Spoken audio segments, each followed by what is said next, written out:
Adversity, stay on the grind, elevate, this is our time, elevate. Happy St. Paddy's Day, folks. Hope you're doing well on this beautiful Tuesday morning, actually, on this March 17th, 2026, baby. The world's going crazy, but let's give it going today. It all starts now. Gratefully back on with you yet again. We have a lot to discuss. Quite a bit. Again, as we discussed in yesterday afternoon's episode, the friction and tension between NATO and Trump, China and Trump and everybody at this point in time. We'll be discussing that and what this means for Canada moving forward. And the fact that China's not moving, Trump is not moving, and each is trying to use its leverage on each other around this conflict in Iran. Oh, baby. There's a lot to discuss regarding that. And as well as the fact that the constant theme that keeps coming up of these Chinese EVs is starting to erupt in other countries and to other allies around the globe. And our defense minister being out to lunch, not knowing what's going on and doesn't know how to answer those questions. And then as well, we will finish off with just overall what Canada's role in all of the chaos is, what Carney's doing, him doing more deals in the UK, of course. And now he's on vacation, which is, par for the course for any Liberal Prime Minister over the past 10 years at this point in time, isn't it? Well, welcome to the Elevator Report. I'm your host, Josh. If you're getting any value from today's episode, take the time to like, share, and subscribe. It helps us to grow. It helps us to get to new audiences and helps people see there's something different than what the mainstream media has to offer. And shout out the chat. Y'all look amazing. You look beautiful. And I'm seeing Hexfire 3037 saying, morning from Wolfville. We love Wolfville out here, Wolfville, Nova Scotia. Shout out. We love to see it. We got Ed Kennedy coming in from Ontario. We have, we got Fabulous Vibes come from Pyongyang, North Korea. Shout out you. I'm sure. You guys are hilarious. This is awesome. I cannot wait to get this party going. Let's jump into it, shall we? So, let's start off with this Wall Street Journal article, shall we? Things we have to take into account is the fact that this is what's being reported as if this came out in 8 p.m. Eastern time last night. It says Iran unleashes new crackdown on its people to head off uprising. Battered by U.S. and Israeli attacks, Iranian security forces are launching new arrests and warning of no mercy for protesters.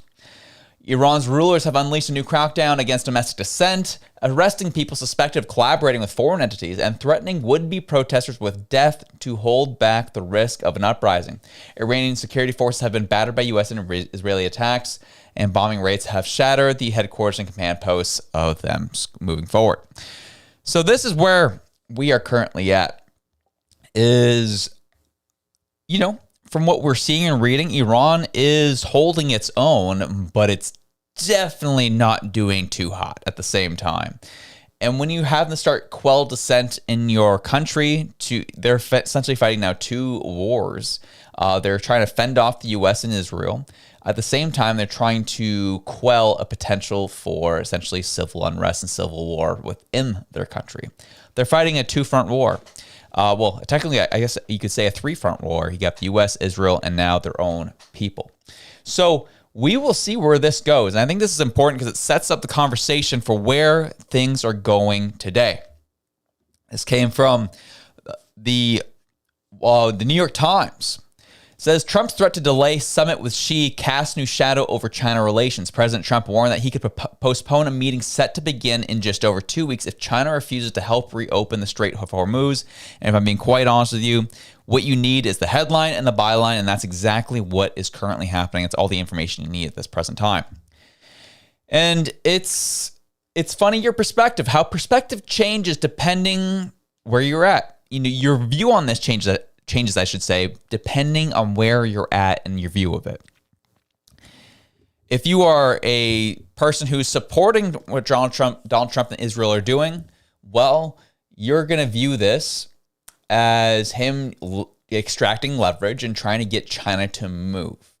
If you are anti-Trump, you're seeing this as Trump looking weak and didn't realize what he was getting himself into, and now is asking for help from his NATO allies, from China, to help reopen the Strait of Hormuz. And it's kind of, I stand, as you know, anyone who watches this show, is I'm always somewhere in the middle on this. And so where I'm at is I think it's definitely a possibility where the Trump administration may have underestimated, or Trump himself underestimated how Iran was going to withstand everything that happened and what some of the fallouts would have been. And I think that's may have been a bit of a surprise. However, we all know as well is I'm not on the side of him just kind of like, slipping on the banana peel multiple times into the correct situation and the correct move. I think Donald Trump in some ways weaponizes what the media views him as.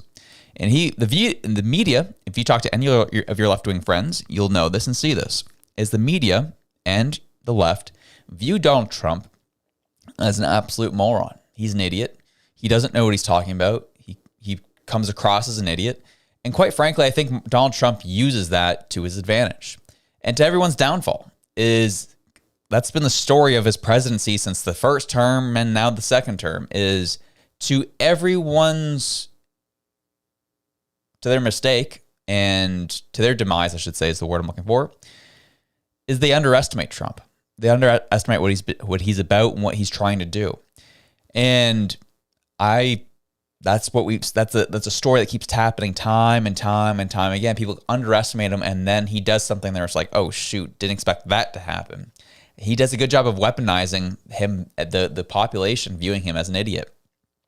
And I think this is where we're at right now, is the U.S. is feeling some pressure. Trump is feeling some pressure at the moment. He needs to get that Strait of Hormuz opened.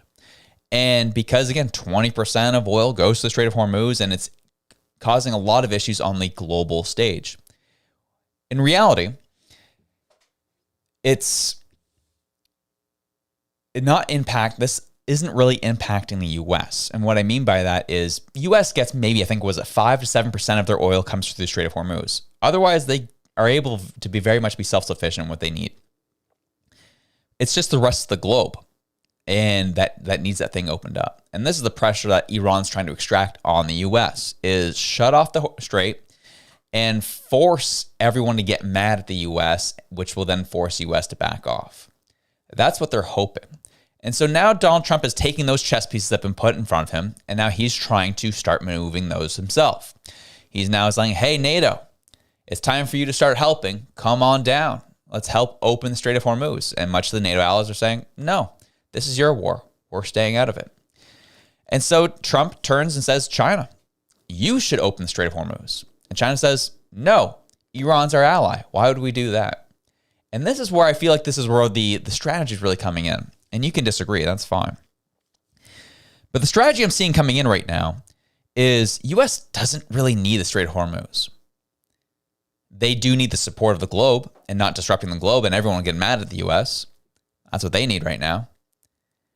But in terms of the goods going through the Strait of Hormuz, China needs that. China really needs the strait opened. And this is what's happening is Trump is trying to stay out of the business of the U.S. operating in different parts of the world. And I know it's kind of funny when you hear them, bombing Iran. But from what we're seeing, this is definitely a geopolitical play. And the U.S., that's how and we're starting to see a bit of a civil war amongst the MAGA group in the U.S., where they don't view this as being America first. This is just more uniparty, endless wars that are happening. We're seeing that fight happening in some parts of the conservative right in the U.S. And then there's others who are very much on board and they're seeing what's happening and they're agreeing that, yes, it's a international war that isn't a part of the world that doesn't necessarily impact the U.S. However, it really has some serious geopolitical ramifications for what is currently happening. Because Trump wants to take care of business in Iran, get the Ayatollah out, get that all sorted, get Western friendlies in there, and cut off China. That's what that is. and we've talked about this ad nauseum on this show. And so the reason why Trump doesn't want to use U.S. forces to open the Strait of Hormuz or use very little of them is because China needs the strait. So if China needs the strait opened, then China should reopen the strait. And that's the pressure point that he is trying to press on right now with China. And he's trying his best to try to, again, clean up Iran and then allow other countries to come in and keep that strait open as that whole situation with Iran gets sorted out.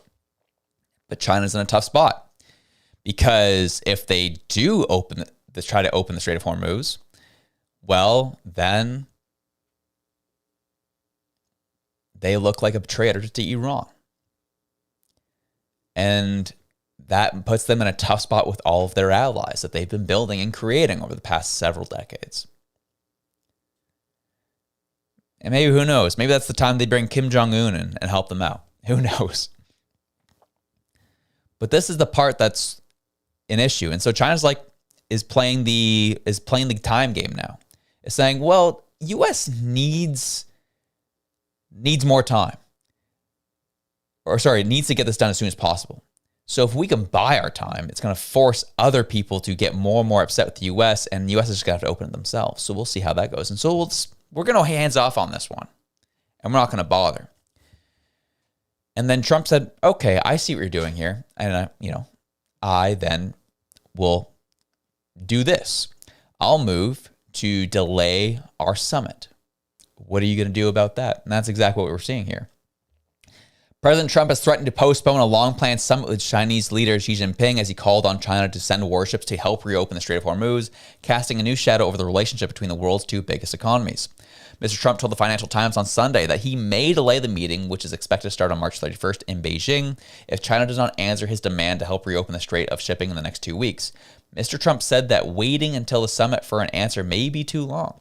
We'd like to know before that, he said.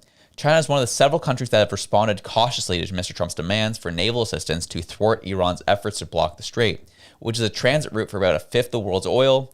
China, the biggest buyer of Iranian oil, has not responded directly to Mr. Trump's remarks, but has previously called for the cessation of hostilities. So that's the game that we're seeing right now. That's where we're at. And so with that happening on one front, with China and the U.S. just kind of playing what's going to happen, playing chicken, seeing who will fold first. Then you have, again, Trump, we saw this yesterday, Trump took issue with the NATO allies not willing to come in and help with opening the Strait of Hormuz, and this was his response to that. In the House and the Senate, and I'll say, why are we protecting countries that don't protect us? And I've always felt that was a weakness of NATO. We were going to protect them, but I always said, when in need, they won't protect us. Now, this isn't need. Need would be one of the big boys. But I will say that we built the greatest military in the world, and we protect people. And if we need their mine boats, or if we need anything, any piece of apparatus that they may have because of a situation that they have, they should be jumping to help us, because we've helped them for years stay out of war. Supporting that. So that's kind of what we currently have with Mr. Trump saying, hey, it goes back to what he said during Davos, saying, we'll always be there to help our NATO allies. They're never there to help us. And that comes back to the tension that we see is many people see this as an unnecessary conflict, and they don't want to get involved with unnecessary conflicts. Versus Trump is seeing this as a very necessary conflict that they needed to engage in, and they're doing it to help the West. So the reason why we're not seeing any help and we're seeing a disagreement between both sides is because they both view this war seriously in very significantly different ways. So that's where we stand. And then we have the NATO allies just trying their best to all play together and, hands off. And I think this is where, as I said yesterday, this comes back down to the fracture that we are currently watching. And that's the fact that what happens next time? What happens next time, say Trump or one of someone who is Trump aligned is in power and a NATO ally is attacked? Does the U.S. just let it happen now? I think that's where the source of the caution and concern is going at this point. Is unless it impacts the U.S. directly, I don't know if the U.S. will lift a finger at this point. I don't know. I'll let you know. I will go back to the chat on that one and see what their thoughts are. However, we will put pause for 2 seconds as I go to the chat. And a quick question for you folks. I'm going to actually put this out here because I want to get your perspective on this because I've seen like a couple comments starting in and out, and I'm being quite frank with you. I have very little control over what YouTube does with ads during live streams. But I'm seeing a couple comments pop up here and there saying that they are having a hard time, that they keep getting incessant ads throughout the live stream. So if that's the truth, I'm going to put a poll here just to get an idea and gauge of what's happening with the ads that YouTube keeps putting in. If there's anything that is happening, I can try to see if there's something I can do about that for future live streams.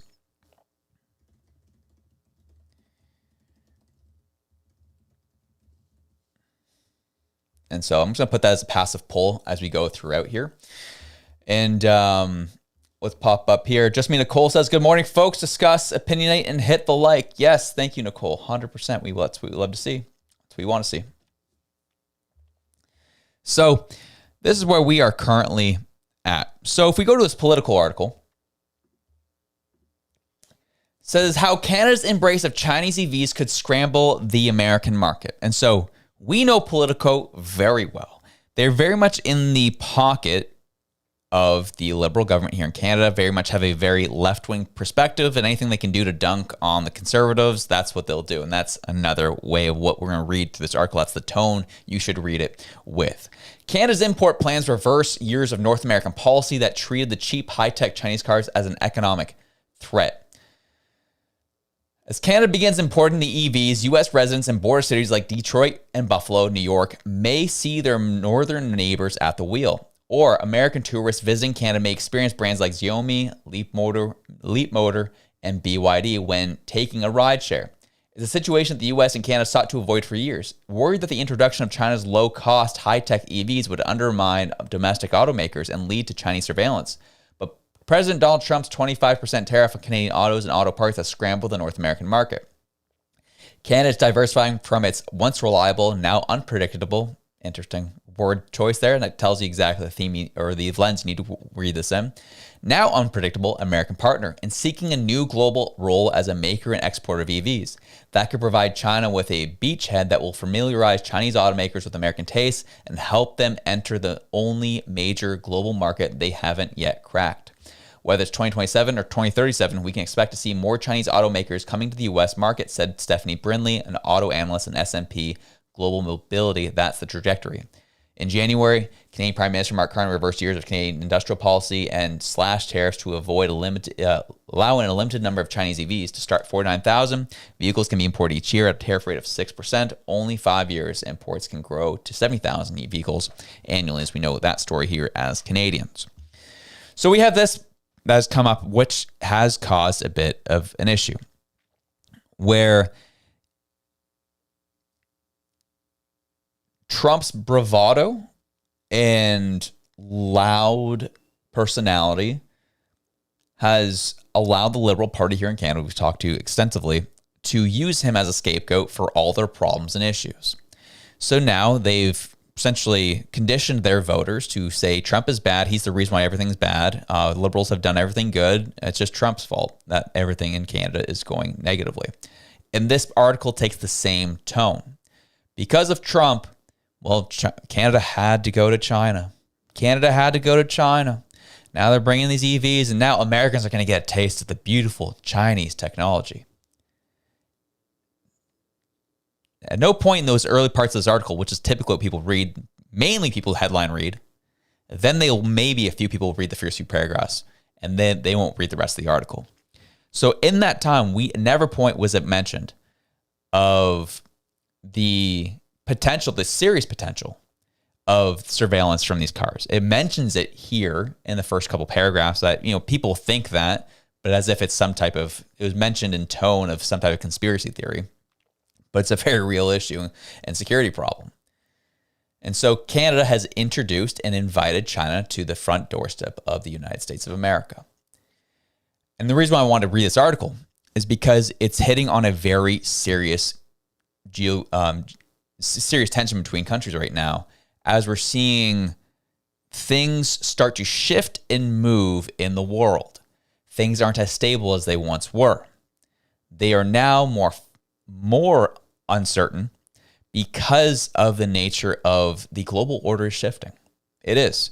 Whether you like it or not, that is what we're watching, and we're starting to see that jockeying for the number one global superpower.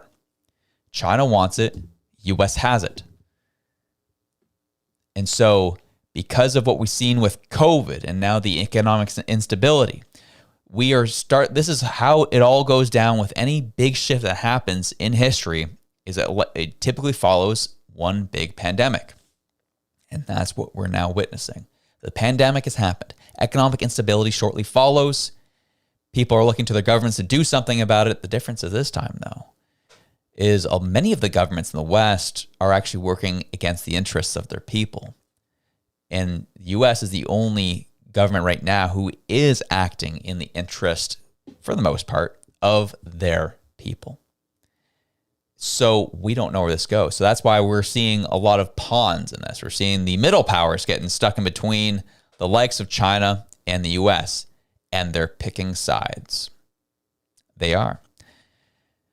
And so, whether you like it or not, through the actions of Canada and the actions of our Prime Minister, Mark Carney, he has chosen the side of China. He has chosen to coalesce to China and coalesce to their tariff pressures on the Canadian market. He's chosen to bring their EVs in and say, screw you to the U.S. and what they want to see happen. Carney said, screw you to the U.S. on the Iranian war. We do not support you whatsoever, even though Iran hit a base where Canadian soldiers were being held, or were housed, I should say. No reaction, nothing. Saying, no, we're still not going to help you. So when you see those actions take place, whose side do you think he's on? We have the likes of Poland. It says Poland bans Chinese cars from military bases. Chinese cars have been banned from entering certain military bases in Poland over concerns that their sensors could be used for gathering data. One report has also suggested that a Tesla electric vehicle was turned away. The Defense Ministry has confirmed that it is working on even broader measures to prevent the entry of Chinese cars from all military sites. In response, China has called on Poland not to abuse the concept of national security. Imagine that, eh? Imagine that. And so our defense minister here in Canada got that news yesterday and was brought up. And, well, this was his response to that.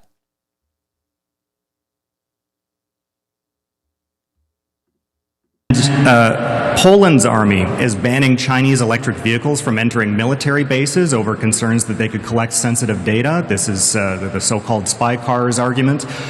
Is that something that Canada would consider, or that your government is not concerned about? Thank you. About Chinese spy vehicles? At bases. At bases. To my knowledge, I don't think we're purchasing vehicles from China right now that are operational at any one of our 33 bases, nor in our forward operating location in Latvia. It's an interesting development. I'm sure the Polish authorities have their own reasons for doing so. We'll take close note of it. Oh yeah, shout out Juno News. Shout out Juno News. Messing up the screen recording on that one. But that was that's the issue here. Is McGuinty answered a very real question there. So have you heard about this? And he said no. Later on, the follow-up, credit to the journalist for saying, yeah, how about if people just say people who work on the base have one of these cards, are they going to get turned away? And his answer was like, oh, well, we'll look into it. We're going to keep a close eye on it. And that was it. You're not getting an answer because the reality is they're going to allow China and already have allowed China into various aspects of our country. They have already worked their way up into specific, I don't know, seats in the Senate here in Canada. They've worked their way into the Liberal Party. The Liberal Party is completely corrupted by the CCP. As we've talked about time and time again, the proof that we have for that. So whether you like it or not, China's here. And they're operating with the Chinese triad groups are operating with the likes of the Sinaloa cartel to move drug paraphernalia around our country, money laundering throughout the country. Whether you like it or not, China's here. And our government's doing nothing about it, which shows you that they have chosen a side in this battle. They have not chosen the side of the U.S. and our allies. They have chosen the side of China. I'm just going to put that out plain and simple. If you look at the deals they've done, the moves they've made, the propaganda they push into our country, trying to get people to be more sympathetic to China and the CCP, the PRC, you tell me which side. You show me all the media that shows China in a positive light in Canada, and you show me all the media of painting the U.S. in a negative light here in Canada. You tell me what that is, what that means. You tell me what that's about. If you don't think that's Canada choosing a side, then I have a bridge to sell you in China, because that's crazy. Absolutely bonkers. The chat's popping off. We love to see it. So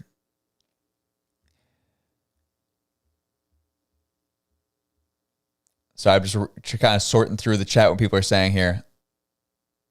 Bueno Kitty brings up a great point. Says, when in China, media was told to use burner phones. Come on, Mark. Who you kidding? Your people say guardrails versus China is eyes wide open. LOL, clown world. Every day is a carnival. A carnival. There it is. But as this went on and the questions went on to our defense minister, they were asked again about our participation with the battle and the war in Iran. And again, this is them finally clarifying. I think this is the first time I think we've heard the same message around 3 times in a row from this government. I think they finally settled on where they want to be on this one. And this was the answer. But I want to be very clear on this. This is a point I've made in my speech in the House. I'll make it again. Canada was not consulted before the prosecution of this particular war. Canada is not involved in the prosecution of this war, and Canada has no intention of being involved in the prosecution of this war. So there has been no formal ask of Canada with respect to playing a deliberate offensive role in the prosecution of this war. And so that's where we stand today. And Canada is monitoring the situation. Our first and foremost priorities were twofold. One, get Canadian citizens out of harm's way if they wanted to get out of the region. And we are working on that hour by hour, 24 hours a day with teams here and teams in the Middle East. And two, making sure that any members of the Canadian Armed Forces, any personnel who are in the region, were out of harm's way and were safe and sound. And that is the situation. Yeah, except for the base that got blown up. But glad no one was hurt. But alas, here we are. We won't take an offensive position, and we'll make a decision if we have to take a defensive one. Okay. Here it is, folks, I'm just going to paint this as clear as I possibly can without it sounding alarmist. But we are 100% in a hot war right now on Western values. Watch and look around what's happening in your country. It's becoming more acceptable. Your governments are finding it more acceptable to allow ideology to come in here that is hateful and wants to kill people who believe in Western values. And anyone who so much as speaks up about those Western values is someone to be silenced or to be done away with. That is a concern. And you start bringing in more ideologies that are more aligned with communism. Well, what do you get? What do you think that is? And so with that taking place inside of our countries on a cultural level and a societal level, that has obviously made its way up, and now we're seeing this moves having to be made on a global level, where this move with Iran, I believe, and what I'm seeing is, the pretext that were given for the war, I don't know if necessarily were the reasons. I think the real reason was it was to kneecap China. Everything that's been done is to kneecap China. Venezuela, anyone who's been aligned with China is getting taken care of right now. Venezuela was first and foremost. Them sorting out a deal with Greenland to secure the Arctic was another. Canada has an important role to play, and we're the next situation. We're the next domino to get that figured out and making sure they fully secure the Arctic. Now you have the likes of Iran that was supplying China with a bunch of their oil. And now, the one that has not really been getting talked about too much, but it's been kind of happening in the background, is Cuba. It has just been reported that Cuba is officially in a nationwide blackout. They have no way to produce power. The U.S. has brought them to their knees. And you can agree or disagree. This is against international law. This is illegal. You can make all those arguments. The problem is the reality that international law doesn't matter anymore. Everything is being upended because no one has been playing in good faith. And the U.S. is simply responding to that.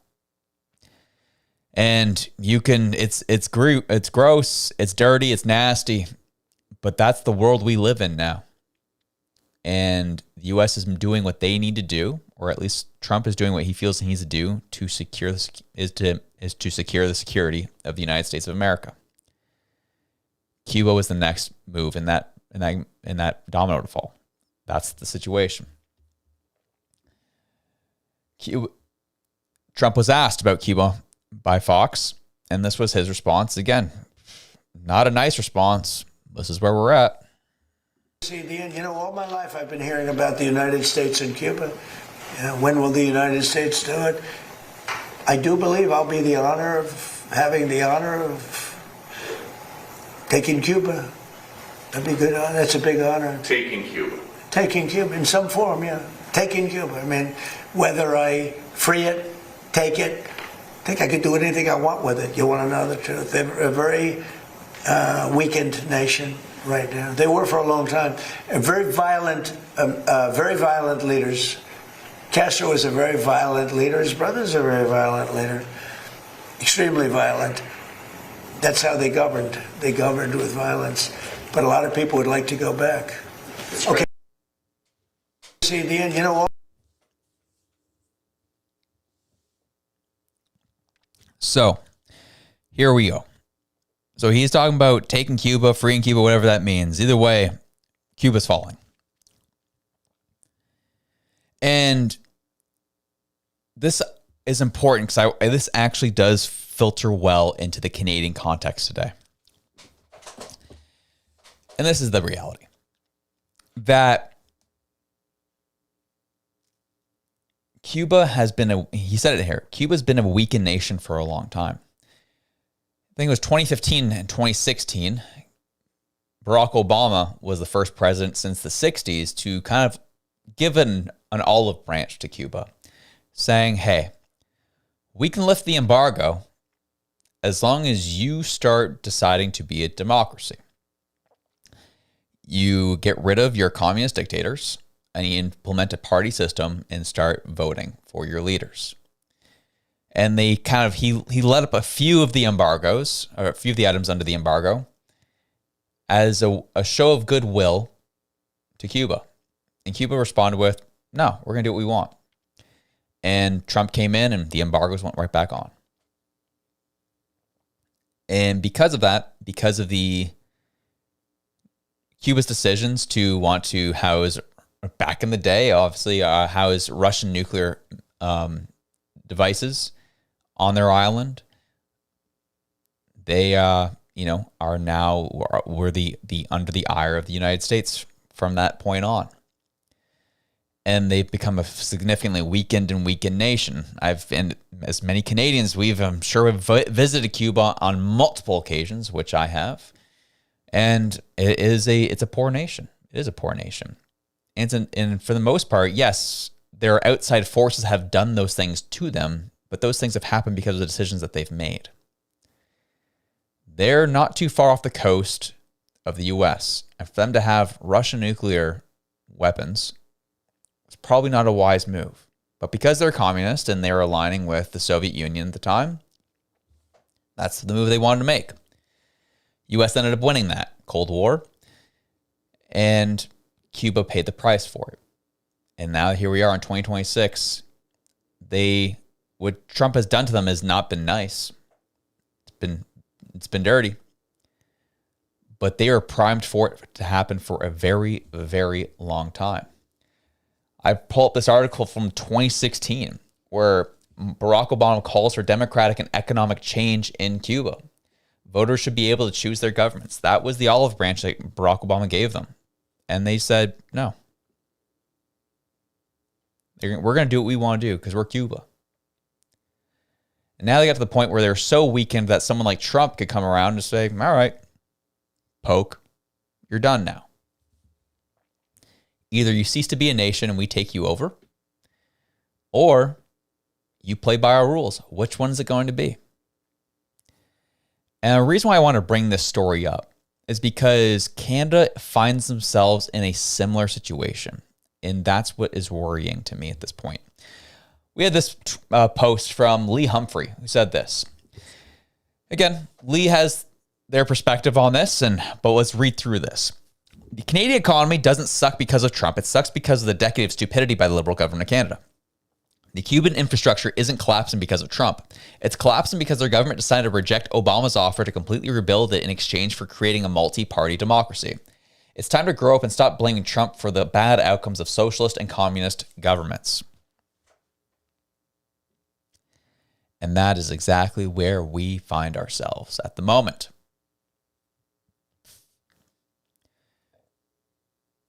What Cuba's going through, and it took the better part of, let's do my math here, better part of 70 years for them to get to the point that they're currently at. We're 10 years into that right now. And we're well on our way to what's happened to Cuba. And what do you mean, Josh? That seems to be overreaction. I'm not saying we are straight up a communist nation. That's not what I'm saying. Sure, the Liberal Party would love us to get to that point, that they could have one party rule, which is what they're in the process of implementing with all the rule or all the bills they're trying to bring in is establish a one party rule. But it's more so their lack of wanting to use our resources, lack of tapping into true Western free market and capitalism to help free our nation and allow us to prosper once again. The Liberals had it their way. Everything would stay on the ground, and we would buy into Carney's green grift, and he would bankrupt our nation, which he's in the process of trying to do at this point. And then our nation will have nothing. And it just would be very weak for anyone to come and take over as they see fit. Because we can't defend ourselves. We don't have an economy that can be leveraged. We don't have an economy that we can leverage to be able to get things from other countries. We would be severely weakened. And that's why I say elections have consequences. They do. Elections have consequences, folks.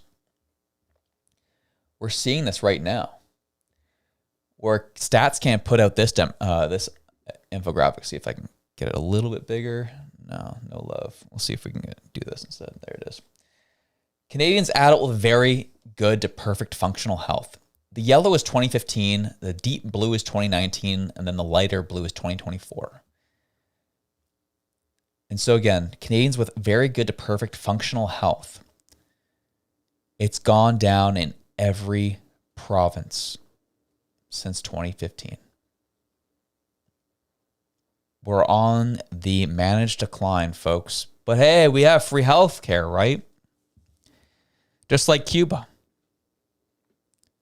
It's only declining because we have poor leadership in this country who want to bankrupt a country for their own gain. And the obvious, very, very obvious argument you're going to hear from the left is, but healthcare is taken care of by the provinces. Cool, bro. Every province over the last 9 years, at least when it comes to this stat, have all seen different stripes of government at different times. And they are all seeing the same decline. BC from 64% or 64.7 down to 53.2. Alberta's gone from 70.1 down to 54.6. Sask, 68.6 to 53.4. Manitoba has gone from 67.1 down to 56.1. And it goes on and on and on and on. It's a decline across the entire country. It doesn't matter which party's in power. There is one common denominator in that time, and that is the federal government and their decisions to completely and utterly run up the money printer, devalue our currencies, not export anything of value to the world, and say we're going to get better through the green grift. Now you have healthcare declining. People being healthy is declining because there's a plethora of issues. Stress, people feeling stressed out is leading to a decline in health because of the economy and they can't afford their bills. You have the likes of people can't afford good food anymore, so they have to buy trash, leading to their health declining. There are so many elements that all lead to this decline that we're seeing in this infographic. Welcome to the party, pal. This is how it goes. We'll finish off with this. I'll hit one super chat before we move on, though.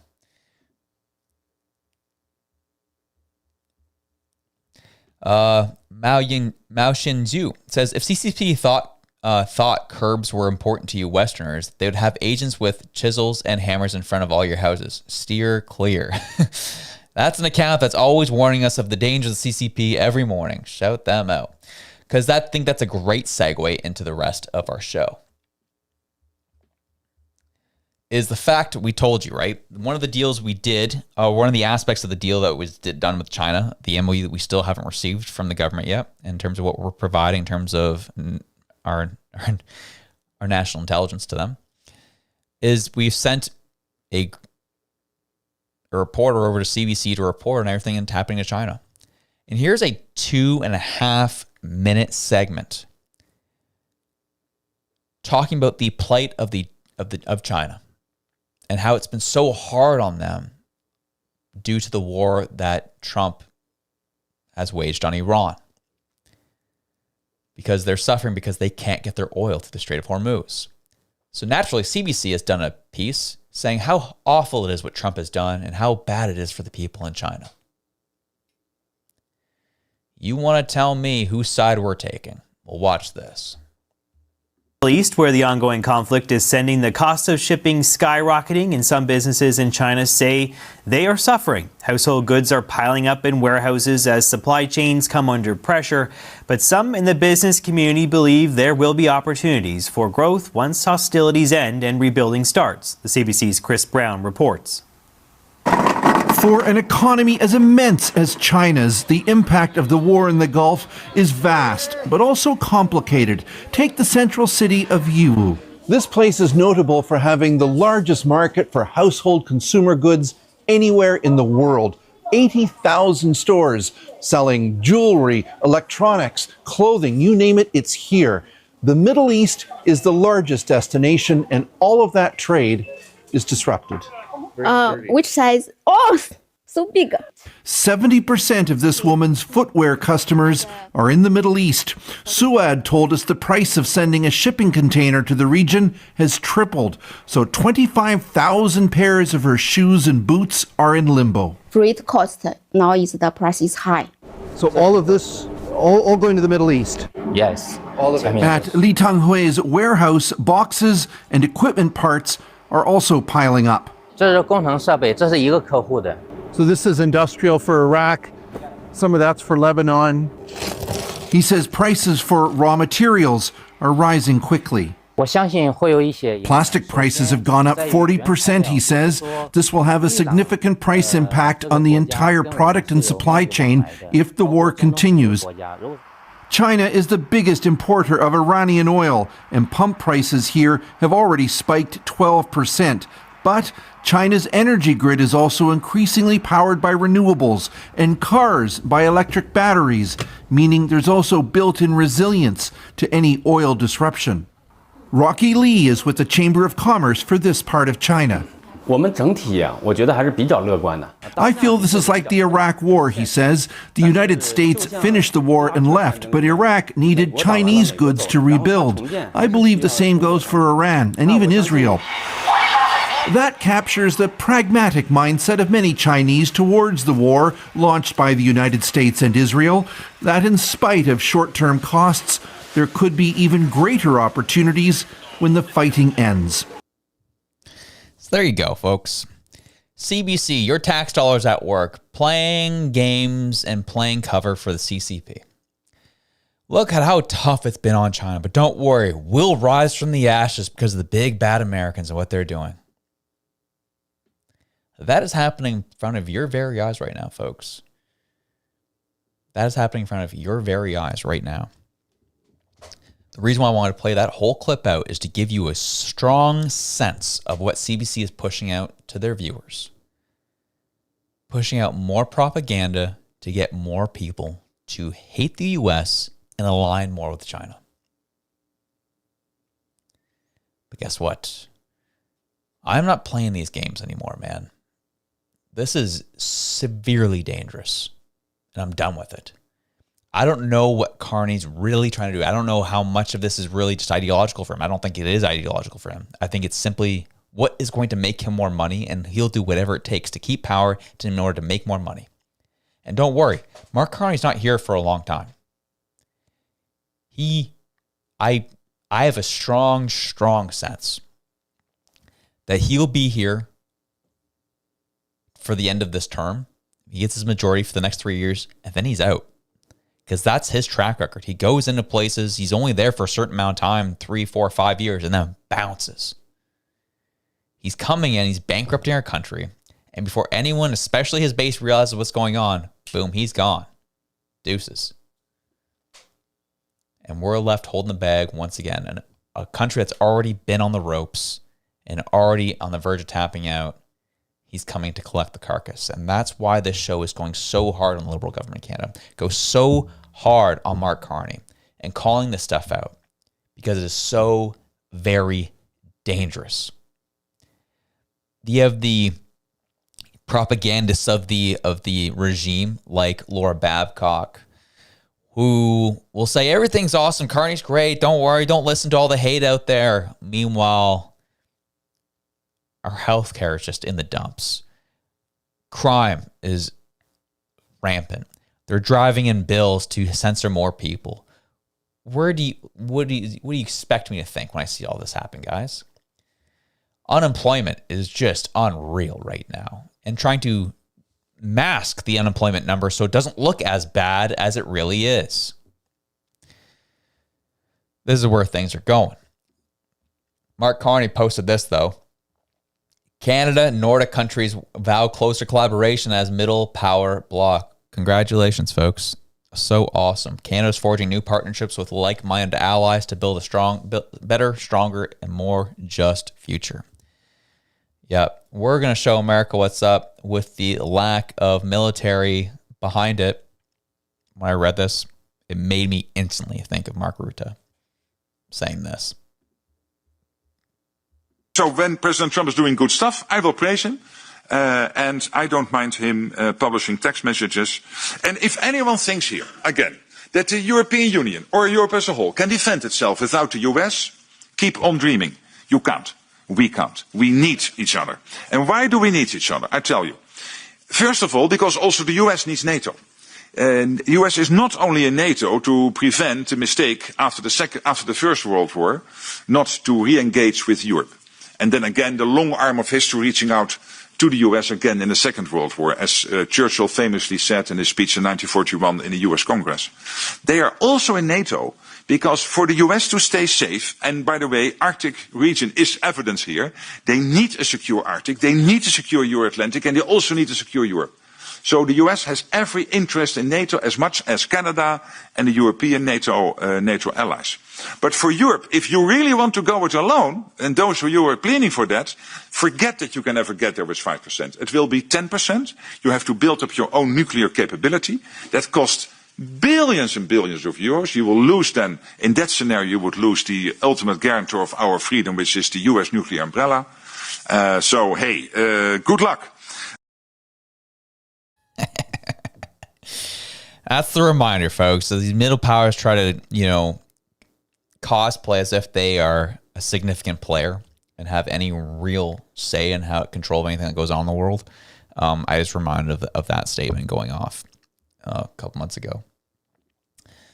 We'll finish off with some last minute super chats and we'll end off there. Of course, I got to refresh and get her going here, folks. Okay. Holy jumping, I missed a lot. Okay, Mao Jingzis says, greetings, friendly Westerners from smoggy downtown Beijing. Just a reminder to never trust my government, the CCP. All they're good at is lying. These accounts are wild, man. First off, there's no chance you're in Beijing right now. No chance saying that you're in Beijing. But hilarious nonetheless. Still funny. HD Dave says, I also disagree with buying Korean subs. Fair play. Bandit249 says, dang it, I'm late. Good morning, Canada. Always happy to have you, Bandit. It's always good to have you here. Mike Stewart says, did you look into the uprisings in China? I've only been kind of seeing more so the uprisings in the military ranks in China. In terms of the actual civilian uprisings, I've still not been seeing anything of the sort. Hit me up at hi@elevatepodcast.ca with an email, with if you have links, send them my way. I want to see them. Bandit249 says, we still remember the Cuban Missile Crisis. We aren't going to let that happen again. Very fair play. Fox Patina Hat says, if China continues, U.S. may cut oil refining. We'll see what happens. There's more America can do than just that.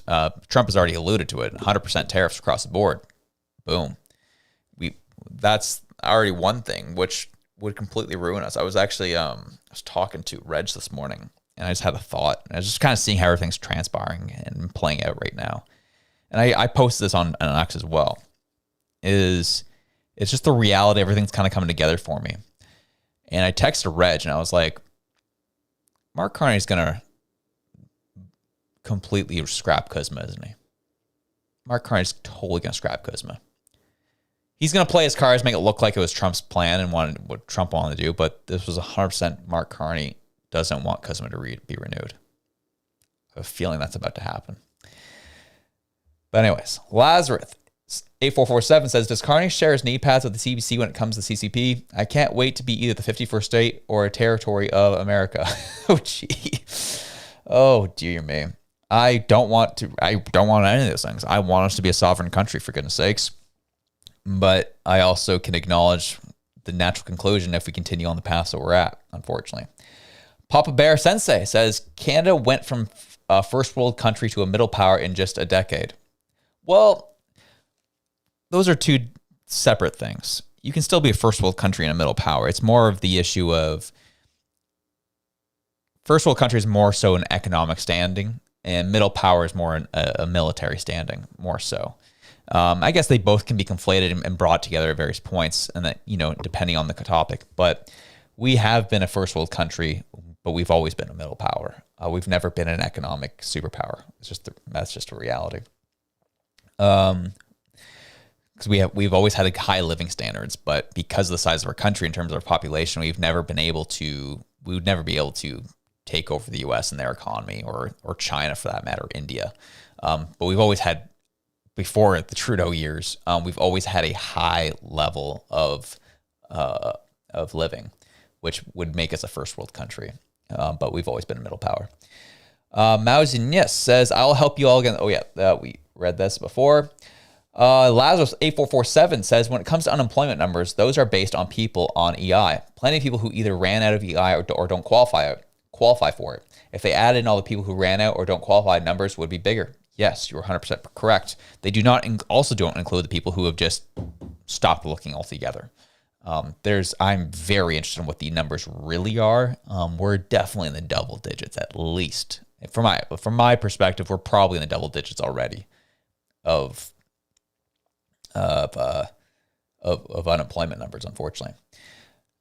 Suna Soul Silver says, Canada is dead if Liberals get a majority for the next 3 years. Canadians will choose EV and censorship because of TDS. Are we done losing it?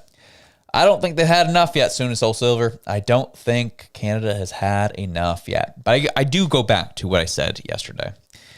Is unfortunately more pain does have to come for some people to get it. However, from some of the, as I said, the AM radios I've tuned in from time to time just to hear what people are saying, they know in their hearts that Mark Carney's not the answer. They know in their hearts that things aren't going well. And we saw from the likes of Abacus Data, which they try to push you in a certain direction on that, but there were some other points of that data that caught my attention. And that this middle ground of people being unsure where they want to go, what's going on, is growing.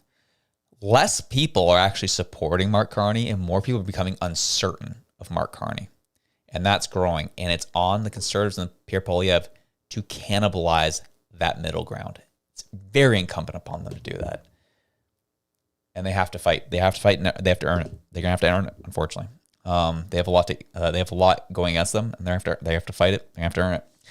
That's the reality. But the opportunity is there, no matter what the media says. I do not care what the media says about the Conservatives, and there's no other options out there. When I'm looking at certain data points right now and seeing that more people are becoming uncertain about Mark Carney and what he's doing, I'm seeing there's a larger and larger middle ground to capitalize on.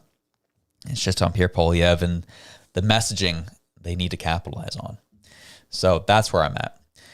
Rhonda says, thank you all for joining us this morning. Please check out Josh's segment this afternoon. Hope to see you all again tomorrow. Thank you, Rhonda. Thanks so much. As we get into ending the day here, let's see, we ended off close to 1,100 votes on the question is are the ads too much in your viewing experience on my live streams this morning?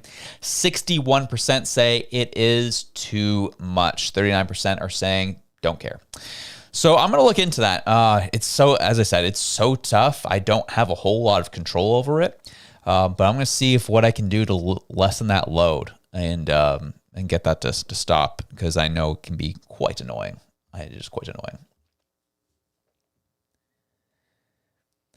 But anyways, I'll leave it there, folks. You guys are all fantastic. Thanks again for another amazing morning. What did we do for analytics today, folks? What did we have? We capped out at 2.5 today. Good. Look at us go. Look at us go. Fighting back against the YouTube algorithm trying to silence us. Look at us go. But anyways, whatever it is you're doing, wherever you are, have a good one. I'm out.